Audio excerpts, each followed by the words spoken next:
produces a force which makes the arm try to swing towards the record center. Again, that's KBOO's Book and Record Sale, Saturday, August 13th from noon to 7 p.m. at Cider Riot, 807 Northeast Cooch Street in Portland.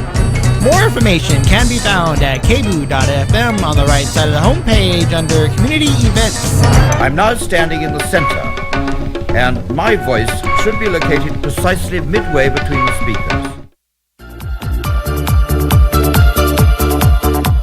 KBOO Community Radio is a proud co-sponsor of the Rock the Block Matt Dishman Community Center Block Party and Appreciation Event, Saturday, August 13th at the Matt Dishman Community Center in Portland.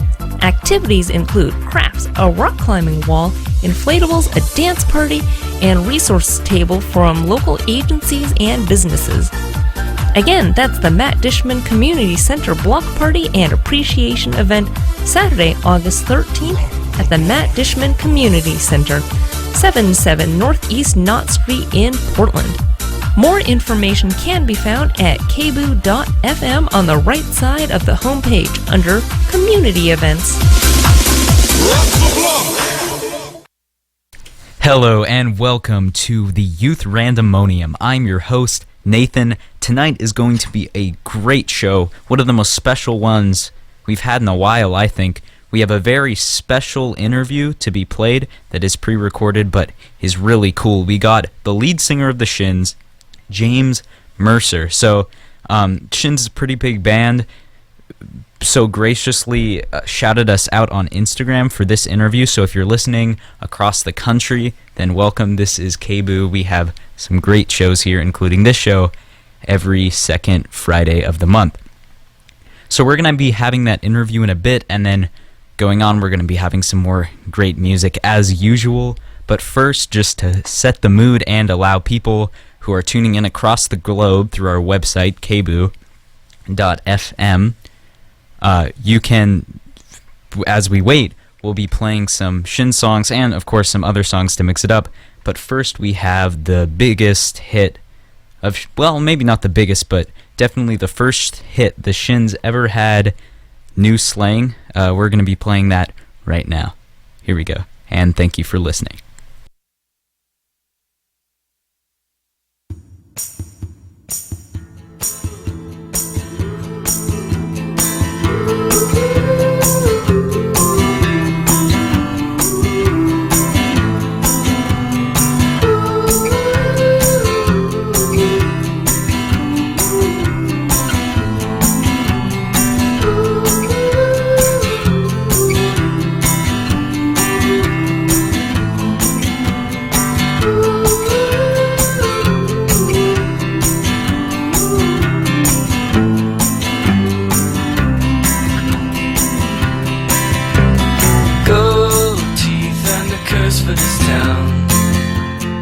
All in my mouth, only I don't know how they got out.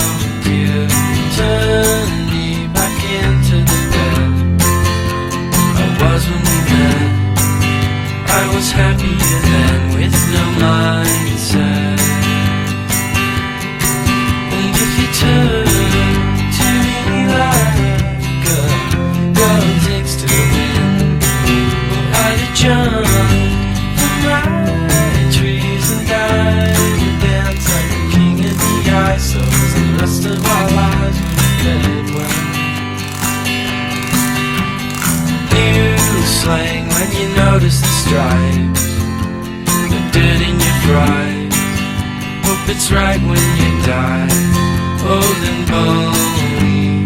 Dawn breaks like a bull through the hall. Never should have called, but my head's to the wall and I'm lonely. And if you turn to me like a girl takes to the wind, well, I'd have jumped from my trees and died and dance like the king of the ice. So as the rest of our lives will end well.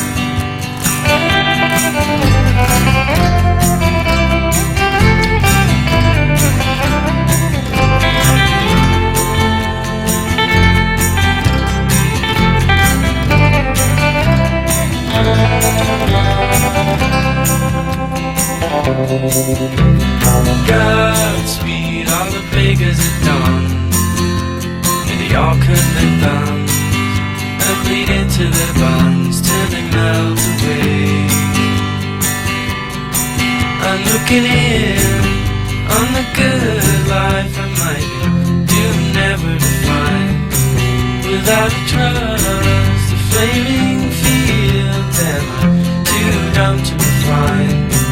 And if you took to me like when I did dance like a queen of the ice, so as the rest of our lives were fed well.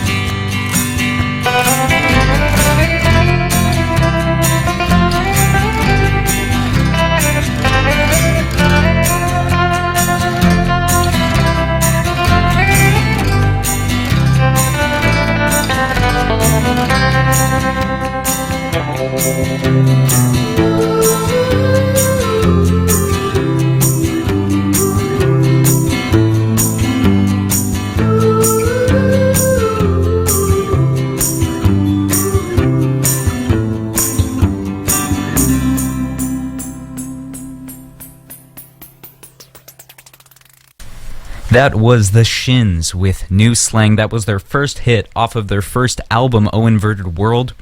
I've decided to play one song, usually the biggest hit from each of the 4 albums that have been released in preparation for our interview, which is coming up soon. So if you're just listening in, this is KBOO 90.7 FM, and we are, in fact, having a James Mercer interview in a few minutes. The next song I'm going to be playing is from the album Shoots Too Narrow. It is called Saint Simon. It's one of my favorites. Hopefully it's one of yours. Here we go. After all, these implements and text designed by intellects so vexed to find evidently there's still so much that hides. And though the saints of us divine in ancient feeding lines, their sentiment is just as hard to pluck from the vine. I'll try hard not to pretend, allow myself no mock defense, step into the night, since I don't have the time nor mind to figure out the nursery rhymes that helped us out and make a sense of our lives. The cruel, uneventful state of apathy releases me. I value them, but I won't cry every time one's wiped out. I'll try hard not to give in, batten down to feather wind, read my head at this pretense, allow myself no mock defense, step into the night.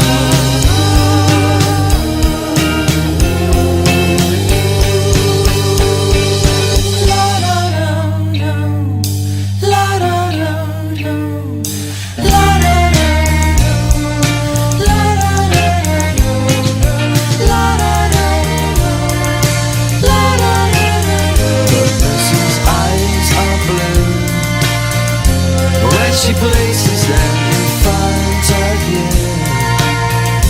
Nothing holds a Roman candle to solemn warmth of feeling inside.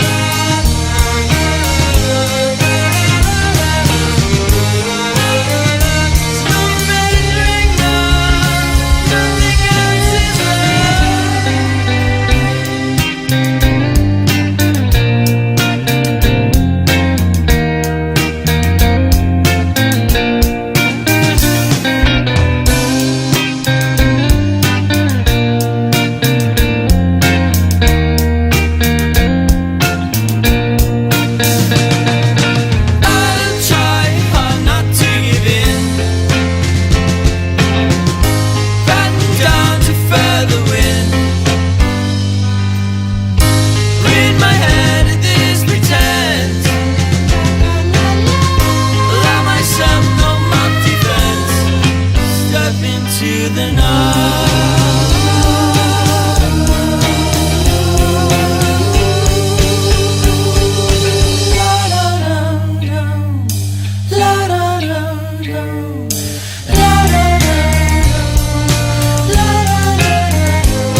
That was The Shins with Saint Simon. So next up, we're going to be going on to the third album, Wincing the Night Away. One of my favorite songs from the album, definitely an upbeat song. A little bit different than a lot of James songs, although they can be upbeat. This Shins song especially is really upbeat, and I really enjoy it, so we'll be getting into it now. This is Australia.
That was The Shins with Australia. We're getting into the interview pretty soon, but first we have, of course, the biggest hit from his fourth album, Port of Morrow, The Shins with Simple Song.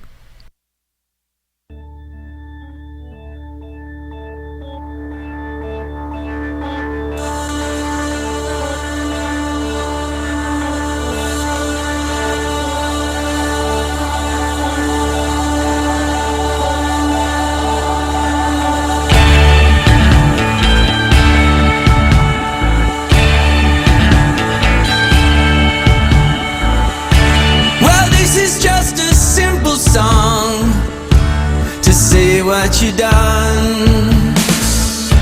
I told you about all those fears and the way they did run. You sure must be strong, and you feel like an ocean made warm by the sun. When I was just 9 years old, I swear that I dreamt your face on a football field and a kiss that I kept under my vest. Apart from everything, with the heart in my chest, I know that things can really get rough when you go it alone. Don't go thinking you gotta be tough and play like a stone. Could be there's nothing else in our lives so critical as this little hole. My life in an upturned boat, marooned on a cliff. You brought me a great big flood, and you gave me a lift. Girl, what a gift. You tell me with your tongue, and your breath is in my lungs, and we float over the rift. I know that things can really get rough when you go it alone. Don't go thinking you gotta be tough and play like a stone. Could be there's nothing else in our lives so critical as this little hole.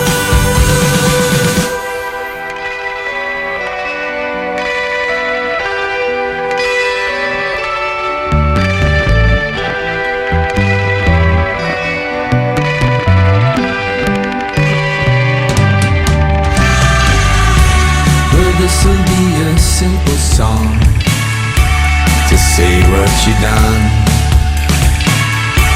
I told you about all those fears and the way they did run. You sure must be strong, and you feel like an ocean made warm by the sun.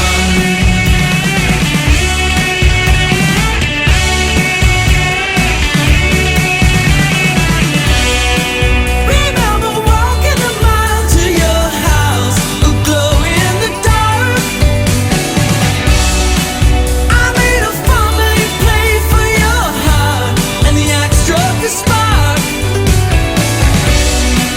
You wore a charm on the chain that I stole, is special for you.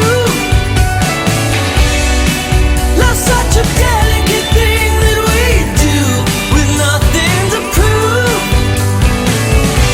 which I never knew.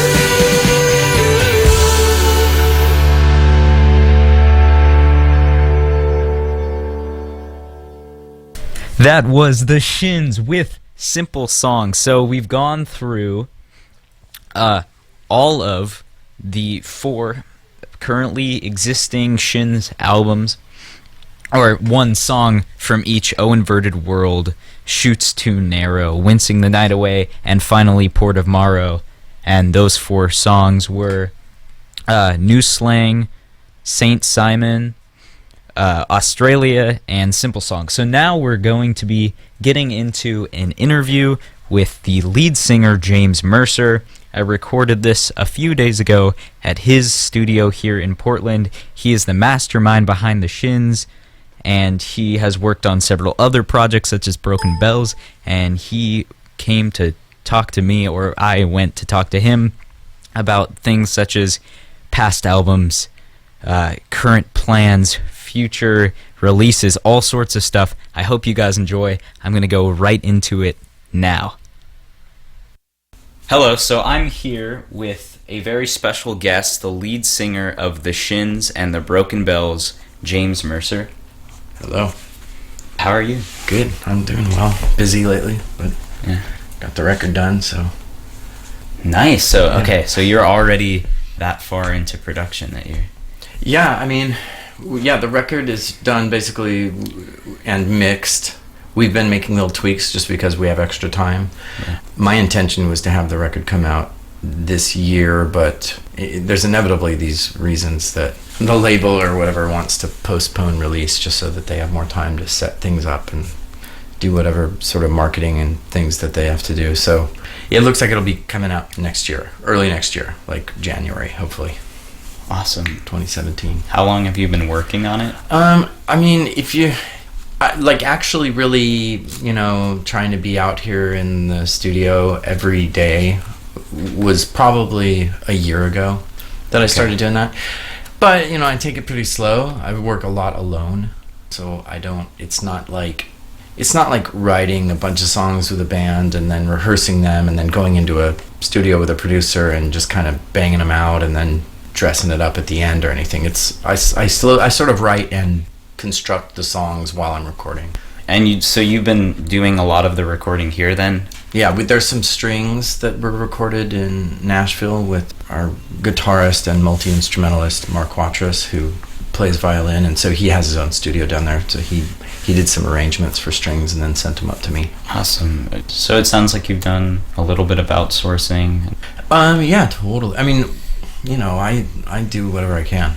I just work at it, and I mean, strive to have as complete and beautiful a song as I can do. And I mean, there's so much that I cannot do that I need people to come in and help, whether it's engineering stuff or teaching me or just performing anything. Definitely. That brings me to a question I had, which was, well, I guess it's not really a question. If you could explain it all, your process of creating songs. Right, yeah. So probably, I guess it would have been 2 years ago that I stopped touring. We were done touring for the last Broken Bells record. Right. And so I was able to concentrate on writing. And that stuff, it's generally me at the breakfast table with coffee before the kids get up and demand attention. I can sit there and run through the songs that I've been messing with. And that's generally just writing chords, like coming up with the chords and the melody and getting my head around how do I envision this song sort of coming together. And I did that for, it must have been like 30 songs, 30 different concepts that I got pretty close to a workable piece, that I could begin recording. And then I began recording them and just experimenting a lot. And this time I kind of went back to how I used to do things, which is me sort of engineering and messing around in the studio a lot and trying to discover cool sounds and, I don't know, get invigorated through that sort of process. So I began, recording a basic guitar part, which was something that I had come up with in the kitchen, bring it out here, record the basic guitar part, then replace it with something like the Wurlitzer or something, and try and think of a bass line, just whatever, just starting to get the concept down. And I just started doing that and jumping around from song to song, and there are just a ton of ideas that I was laying down, and if lyrics came to me, I would write them down or actually record them, a little scratch vocal thing, but just slowly building and building. When I got things to where there was a song structure there and it was kind of laid out, I would bring in Joe Plummer to play a drum piece on it, or I would play drums on it and then have him replace it generally.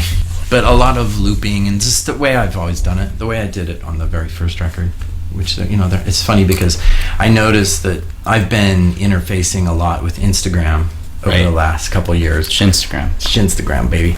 And having fun, and it's really cool. One of the frustrating things, though, is that I realize that a lot of people have these perceptions about what bands do and how they do things, and it's amazing how much a part of the way that they enjoy or how much they'll enjoy music. Just the fact that I have had lineup changes and the fact that I, used a producer on the last record and stuff like that, it's amazing. Those little bits of information just sort of work in themselves into massive constructs in the mind of the listener. But the reality is there's so little difference, you know. The way that things are created, the way I'm working is still so much like it was at the very beginning. But there's nothing that can be done. Like when people perceive it a certain way, I don't know, it's amazing. Like it's one of those indefensible things. You can't tell them like, look, this is just like the way, you know. Right. I mean, even people like my parents think it's different. They don't, you know, even they, you know, perceive it as some sort of a shift or a change. Do you ever get like sellout comments? Yeah, I mean, I suppose I used to. I think nowadays that's less of a thing. It was certainly in the 90s. Everyone sort of subscribed to this idea that, I mean, to be honest, there were band. I mean, like a band like Fugazi limited their ticket sales to $5.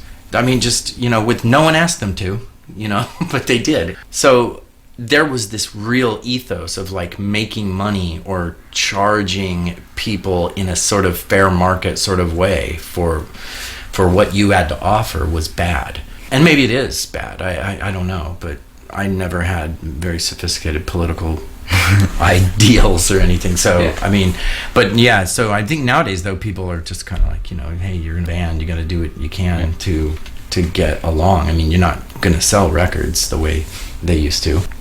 You know, so nowadays, I mean, even small bands are having pretty great success doing licensing for radio and TV spots and movie placements and things like that, and it's great for them, you know, because you're not, you know, I mean, Jesus Christ, can you imagine a time when Laurie Anderson, the performance artist, was selling records? She sold records. It wasn't just a joke, it was actual income stream for her. It's those people, those weird acts that suffer the most from this stuff. And there's nothing to be done about it. I'm not saying like we should all, you know, feel guilty about, you know, getting it for free or anything, but it's nevertheless, it just creates a new situation. I mean, you got to make your money where you can. You gotta figure it out. And there's really cool company. There's a company in town called Marmoset that helps smaller bands place their music in ads and stuff like that, and it's just terrific. It's so cool. Right. And you know, they're doing really well, and the bands are doing really well from it, and they can afford to buy better equipment, get a new studio and all that stuff. And so new things are on the rise, I guess. Yeah. How much do you think all the new ways to get music out, like social media, YouTube, and well, you talked about Instagram, like Instagram, yeah, but like Spotify, YouTube, all of the more, I would think, impactful things. How are those? Yeah, like streaming, like Spotify. Yeah, huge, right? That's been huge. What do I think of it? I mean, I think it's like, you know, you can. Like, there's this great quote Kurt Vonnegut said, or he said that a friend of his was anti-war. He had decided to become anti-war. And the thing about that is it's just like being anti-iceberg. Right. You know, I'm anti-icebergs. Yeah. And I feel like in a way there's the same sort of inevitability about this stuff with streaming, you know. Music, the data is actually relatively small, and you can email a song. And that just presents a whole new conundrum, you know. It just changes. It just does. It just devalues it. It devalues it. Right. You know, the fact that it can just sort of be zipped around so easily. So we just have to deal with that. I think we're paying a price for the fact that the people who did have money and owned masters and so on, the big record labels, you know, back in the 90s, they just were not very sophisticated or savvy. They didn't understand the inevitability of it. Right, so they didn't move on. And there was no attempt to monetize it. There was just this attempt to like criminalize kids who were just didn't even realize they were doing anything illegal, just downloading music, you know. And I mean, the Shins got signed because of our success on Napster. Oh yeah. You know. So it's not something I can complain about it at all. I very vaguely know what Napster is. Right, exactly. Yeah. But, you know, basically a file sharing client, you know, that became famous because they were the first. And so then does a lot of the money come from those secondary things like ad deals and stuff then? I mean, I think for me, there hasn't been a ton of that. I mean, I think even that stuff is actually starting to, because the value across the board, I think, of music has has been reduced. It just really has. You can make music much more cheaply now, by having a studio like this in your backyard or whatever, and you can get quality out of it. But it's just it's funny, but it's that law of supply and demand. I mean, the supply side of music has just gone through the roof. Right. It's just available everywhere. So therefore the cost gets sort of shot to hell. But so licensing wise, I mean, I don't know, it's kind of like a here and there thing. I mean, when I first started working with Sub Pop, we did get a lot of licensing things, and I think it was sort of a heyday of that sort of stuff. There were a lot of TV commercials and things that just really wanted fresh new music, I guess. Nowadays, I mean, I think I'll be making most of my money off of playing shows, just the old-fashioned way, basically, It's funny that, for me at least, that didn't even cross my mind initially. I don't know, that's just... As an income stream? Right. Yeah, I know, but it's the main thing, I think, now. And it's funny because this whole new culture of festivals has taken over, basically. Oh, yeah. I mean... So that Coachella was a factor in my label wanting to postpone the release of the record.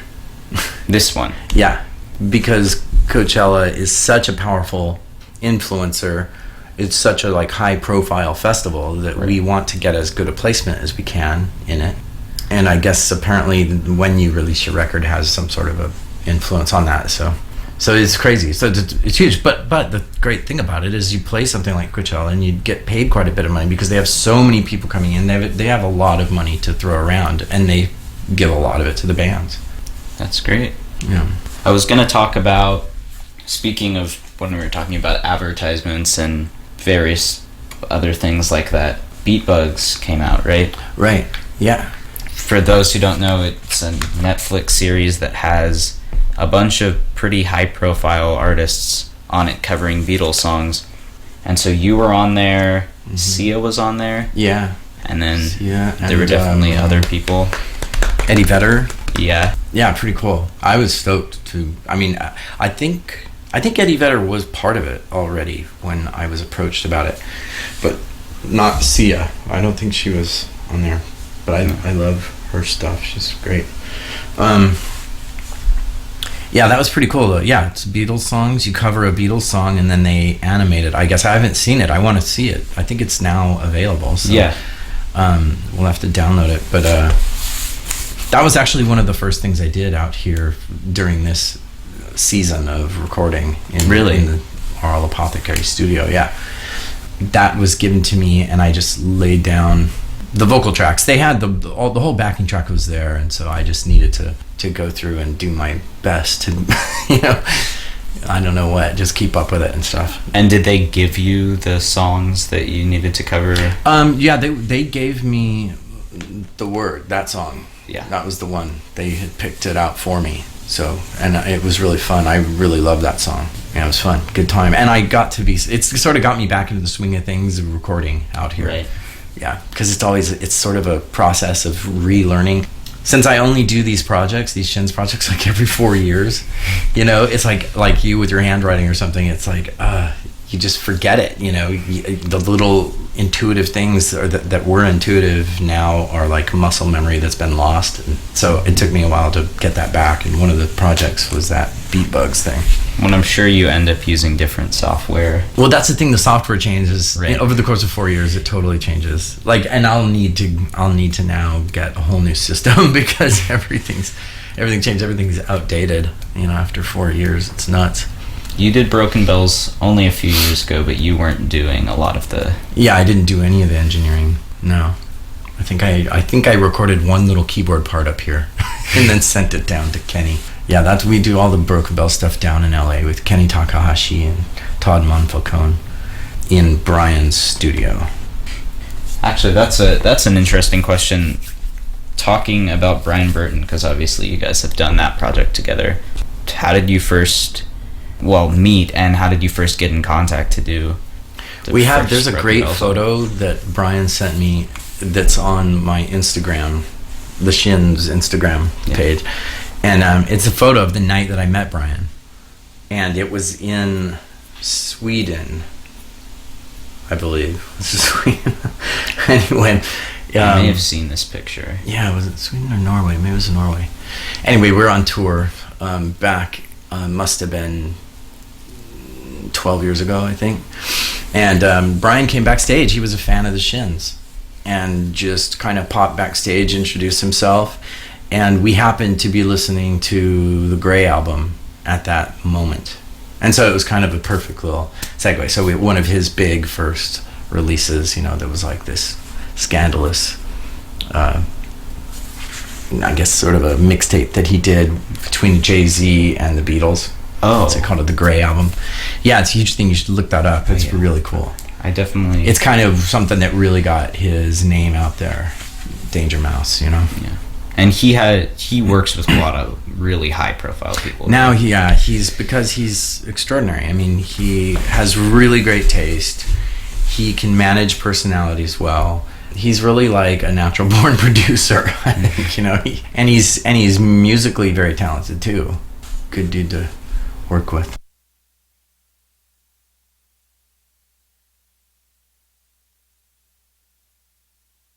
So this is obviously the youth collective Randemonium, and a lot of the original vision of the show is to get youth musicians to have access to a place where they can play their music. I was interested in asking you about how you first started getting into music pre-Shins. Right. Like getting into doing music and sort of, or just music in general, just sort of falling in love with it. I mean, my dad was a musician. He sang in nightclubs and so on, and kind of supplemented our income as a kid. He sang country and western music. And he did really well, interestingly enough. When we lived in Germany for 3 years, when I was in elementary school, he sang at a nightclub called Charlie's Country Club, and it was a country and western bar, like a barbecue place in Germany.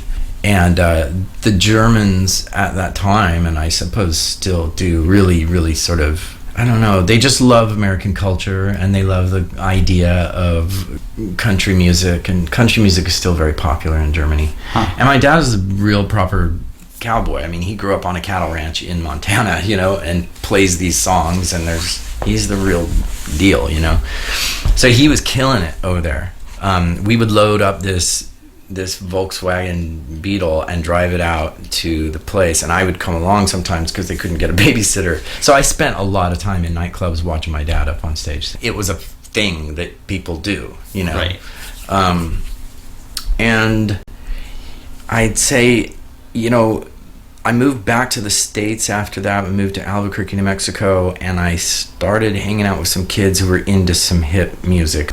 I had this girlfriend, actually, who was into Yaz and The Cure and these sort of new wave bands and some electronic stuff. And so then I moved to England after that, and I went to high school in England, and I really got exposed to lots of cool stuff. Like England right at that time had a really cool scene. It was just, it was cool. There were a lot of really interesting bands that were very successful, but there were a lot of really interesting bands that were unknown, like bands like the Pastels and the Telescopes and Silverfish and My Bloody Valentine, which were totally unknown at that time. But we could go see these bands play. A 16-year-old can get into a pub and you can go see shows. Right. And have a pint of beer, and just like, it was just a whole other world. It was really cool. So I was very lucky, I think, to have those things fall in line for me, and started hanging out with kids who were just really into music. I was a skater kid, and there was always, even back then, this link somehow between skating and music. Yeah. Mostly sort of more punk stuff, but a lot of the kids were really into an eclectic mix of things. So it just kind of clicked for me, I guess. I really thought I could see myself doing it. I was like, I could figure this out, I knew I could kind of sing a little bit, and just started working at it. I didn't have any recording device or anything, but for my 17th birthday, I got a guitar, and I started messing around and learning about amplifiers, and just the process began, I guess. And I'm trying to think, because now you would just Google it, but what did you do that from? Did you have an instructor? My dad taught me some chords, and I just kept working at it like that. I never really joined a band until I moved back to the States after high school, and I had some friends that I hung out with, and I could sit and pick up the guitar and sing like a Smith song or something. And I guess I impressed them enough that at one point they finally asked me to join their band. And they were a working band. They would actually play in clubs and stuff. So that was another lucky thing, It was like, this Neil Langford, who was a great friend of mine at the time, he just kind of grabbed my hand and was like, come on, you're doing this. Like, you can do it. And so you got right into the thick of it. And I got into the thick of it, like actually playing proper shows. And then we sort of split off, and he and I started a band called Orange Little Cousins. and we changed lineups a few times, changed our name. At one time we were called Earwig, and then Flake. Yeah. And then I think what happened for me is I got during that whole time, we were writing songs together. We would kind of go down into the basement with a case of beer, and we'd come out with some songs later. We'd kind of jam them into existence, and everybody would get a say about what they wanted to do. Or I wrote this part, let's kind of hammer it into this, and we'd have these kind of strange indie progressive sort of songs, Right. And I was really longing for proper songs. I really loved the Beatles. I had really developed an admiration for their songwriting, Right. and for people like Neil Young and stuff. And it was different. It was different in that the song was the big point of it, not just the sound of the guitars and the attitude. It was like a song that could be covered by somebody else and still be a successful, beautiful thing. And so I really started trying to learn how to do that. I mean, I didn't know what a bridge was, really, like what it meant or what it did or anything, until I was probably 28 years old. Really? Yeah. Because we didn't, when you're in like sort of a pop punk band, you don't have bridges, you don't talk, you don't have a vocabulary to talk about it. You just go, we'll do the weird fast part, then we're going to the Space Jam part, then we're going back to the chorus. That's how you figure it out. And then the outro. And so then you were in Flake, and that eventually became the Shins, right? Yeah, because I really wanted to control things. I wanted to write songs. When you're in a band where you're all jamming stuff together, it's a democracy, and you all get a say. That started to kind of slip away by the time that we recorded our record. Well, Flake did a really cool record, I think, called When You Land Here, It's Time to Return. Did that get re-released? Yeah, we just re-released it on Sub Pop. Yeah, and that's pretty much a Shins record, pretty much. Except for there's certain things that the other guys came up with or whatever. The main difference switching over to the Shins was that I recorded everything for the Shins. I became the engineer and the producer and the mixer and all that. And just really, really took the reins, and it was understood that I was doing this in my bedroom, and that everything, if you recorded a bass line and I decided it needed to be changed, I would change it, and you're not allowed to whine about it, okay? Because we can be Flake is cool, let's do Flake, but for this it would have to be totally sort of approved by me as a producer or something. So they coexisted? They did coexist for a long time, and then when we got signed, it was for the Shins. It was for that stuff that was... And there's another aspect of the Shins that was so different from Flake. Because it was something I could do in my bedroom, I could do songs like New Slang. New Slang isn't a song that you could play in 1999 on stage in Albuquerque, New Mexico at a punk rock bar. You couldn't get up there and do that. It just didn't work. So Flake could never do that. It was never going to be something that fit into our sort of like the type of pop that we were doing. So Flake was the louder... Flake was definitely louder. It started to change. It started to open up and everything. But when I really wanted to go full bore into something different, it the Shins made sense to me to I knew that like I needed to take it seriously at some point, and now that I was almost 30, it was like now or never. I remember talking to my folks and telling them like, I'm going to make one last push. I'm learning how to record. It's going pretty well. I'm very enthusiastic. I've bought some junky equipment and I was coming up with these things like new slang and some of the stuff that was on the first record. And it was encouraging to me, and I had friends being very encouraging, like, that's a cool sound, man, that's great, you should, you can do this, do it. So I just kind of went for it, and it worked, luckily. And then so Flake was kind of, I still loved those dudes and loved hanging out with them, but I was like, I don't want to continue doing this jamming in the basement thing. How about you guys join the Shins? And we'll be a touring act, but we'll play my songs, and we'll be called the Shins, and we can all be together still. It might seem kind of weird, but I think that explains it pretty well. Right. So that was the end of Flake, and then you had Shins. Basically, yeah. And we still played some Flake songs, though, on stage, once in a while. Do you have any favorites of Flake that you still... I love the song Mika, which is a song that Neil wrote. And there's a song called Pull Out of Your Head Size that's really cool. That's not on the record. It's actually a single. We had a bunch of really cool singles that I want to release as well. It's just, I think we might just put it together and release it online or something.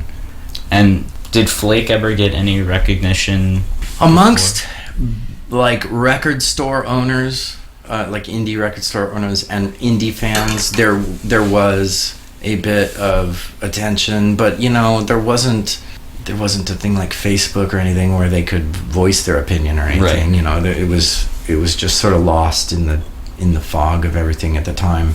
So we never really got signed out of that. We had a label put it out, Omnibus Records, and a guy named Mark Kaiser out of Sacramento, basically. But it was hard, and it wasn't very long after that the Shins got signed. And so the Flake thing kind of got left behind, I guess.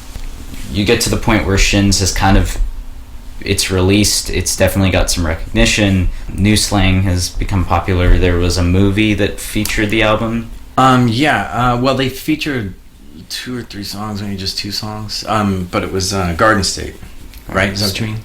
I think the so. Zach Braff movie, yeah. That was a really cool thing for us, and it happened really randomly. We were on tour at the time in our little van, and I got a call from Stuart Meyer at Sub Pop, and he just explained to me there was this guy who was in a show. It was a comedy show, and I had never heard of it. He was in a show called Scrubs back then. Oh. And I had never heard of it. It was kind of a newish show, I think, maybe in 2001 or whatever. And he was like, he's going to direct a movie. He's gotten funding and stuff, and so he's got a treatment for this one scene that he'd like to use your song. And so it was like I don't even know if I read the treatment, honestly. I was just like, yeah, sure, it's fine. Let him use it. That'd be cool. To be in a movie, awesome. And there was no talk about who was going to be in the movie or any of that stuff. Right. But it wasn't until I think 2004 that the movie came out, that it actually came out. Oh, really? Yeah. And we hadn't spoken about it or anything, and we did our second record, Shoots to Narrow, we finished in 2003. And then in 2004, right when we were done touring, this movie comes out, and it's a huge hit. And there's a scene in the movie where Natalie Portman says, you've got to listen to this song, it'll change your life, and puts the headphones on the main character, and it's a Shins song. And so it was like a big deal for us. It was, I guess it's a movie directed at teenagers and college kids, that sort of age.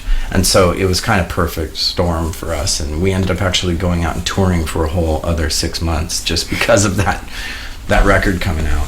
And we played colleges and stuff for the first time, which it had always been in rock clubs. Right, so before that. And we got a bus. We got to tour in a bus with nice. Bunks and had a driver for the first time. Is that what you call, like, when you would describe yourself as making it big, or? I guess, yeah. I mean, honestly, the fact that I was able to buy a van and we were able to tour and play shows and make money and not, like, go into debt, that was, to me, making it big. I mean, we were a working band. I mean, that was, like, I don't know. It was beyond my expectations, just that. Right. I mean, I the whole time I was doing this, in Albuquerque, I really was thinking of it as like, this is a really cool thing for my social life. You know, we book a show a month or something, and we get together and we practice, and we have a good time doing that, and then we go play the show, and we meet people, and we hang out, and we meet other bands and stuff. It was just like that. That's all it was. And it was cool, and it is a great thing to do, I think, you know, for a young person. But that's all it was, yeah.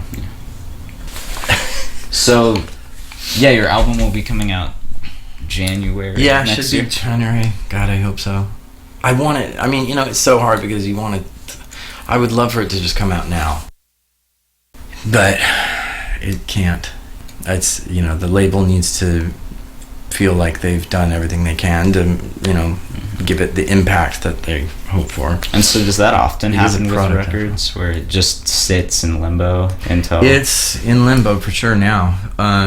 Yeah, that's often what happens. I mean, and, you know, man, I mean, I've had friends in bands where it was during that limbo time, and then the record company went out of business, and then it's over.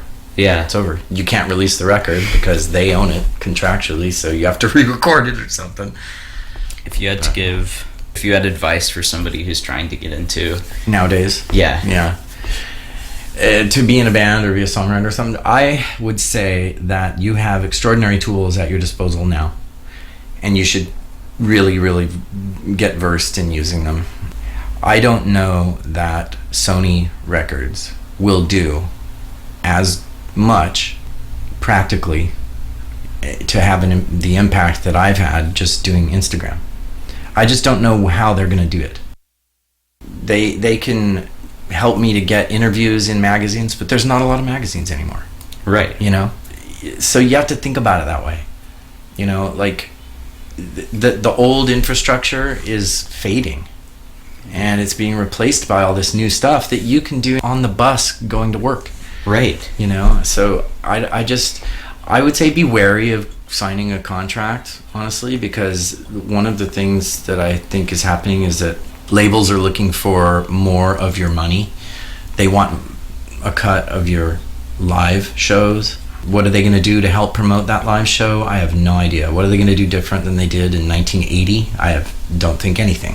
I don't think they're going to help you promote your shows or any of that stuff. They just need more money because they're not getting that income stream that they used to from selling records. So, but it depends, like, you know, record labels are still valuable because they still have people who do love music. I mean, Sony is chock full of people who are huge music fans. Right.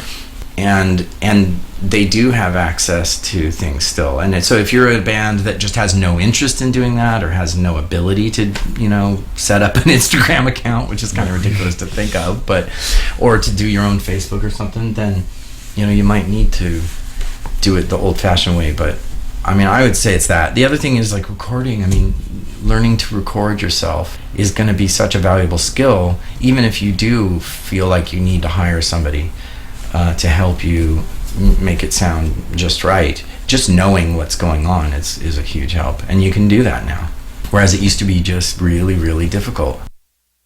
That's definitely good advice to follow. So we only have a couple more minutes. Do you have any last thoughts? I guess I'm really excited about this record. We had a good time making it. It was a lot of hard work, but I think we've got something that Shins fans will really love, and I think there's some other things on there that are different enough. I mean, you know, I made a concerted effort on certain songs to fit the palette, or to use the palette that I've used historically for the band, you know. And then on other songs, I really jumped off because I was having so much fun just learning some new tools that I had at my disposal, you know, like arpeggiators and things. So I was able to do some stuff that is a bit more synth-oriented, but it's only a couple songs, really. I mean, it's moments on certain songs. So I think there's just like a lot for everybody on this record.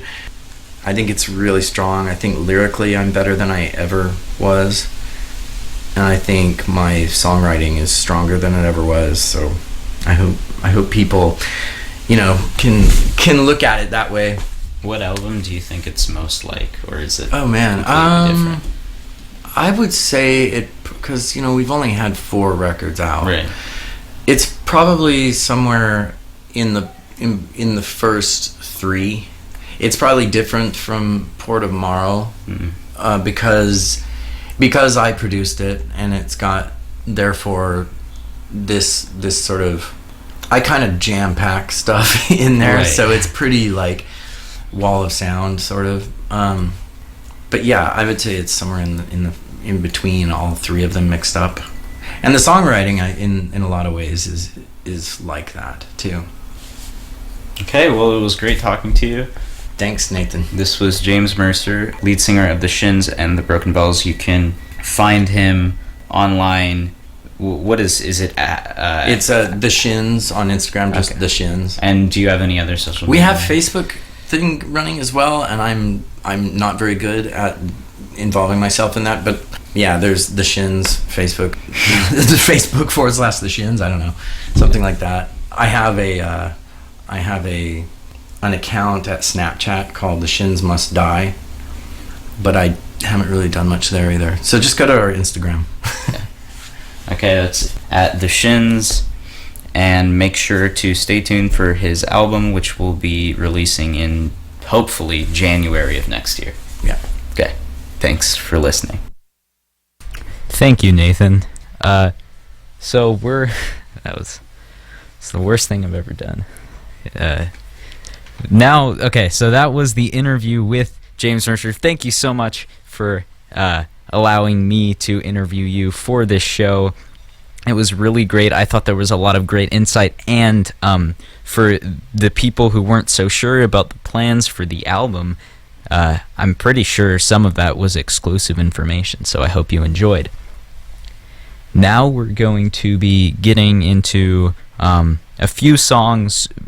One song that James mentioned during the interview, and another that is my favorite Shin song. We're going to be starting with, at one point he mentioned Mika, which is a folk music song, and this is the re-release of that song that came out last year, so check it out.